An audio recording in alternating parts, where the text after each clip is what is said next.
வணக்கம். சேனைக்கிழங்கு பொரியல் செய்வதற்கு சேனைக்கிழங்கு 300 கிராம் சிறு துண்டுகளாக வெட்டி போட்டு தண்ணி ஊற்றி வேக வச்சுக்கிடணும். 3/4 பாகம் வெந்த உடனே தண்ணீரை வடித்து எடுத்துக்கிடணும்.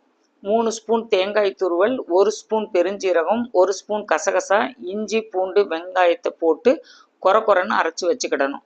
ஒரு பாத்திரத்தில் எண்ணெயை ஊற்றி வெங்காயம், 1 தக்காளி பழம், கருவேப்பிலை போட்டு வதங்கினதுக்கு பிறகு உப்பு சிறிதளவு, புளித்தண்ணி 1 ஸ்பூன், மஞ்சள் தூள் 1/2 ஸ்பூன், ஜீரகத்தூள் 1 ஸ்பூன், மிளகாய்த்தூள் 2 ஸ்பூன், தனி மல்லித்தூள் 1 ஸ்பூன், சிக்கன் மசாலா அல்லது மட்டன் மசாலா அல்லது கரம் மசாலா எதுவானாலும் 1 ஸ்பூன் போட்டு அரைச்சி வச்ச தேங்காயும் போட்டு மல்லி இலையை தூவி இறக்கணும்.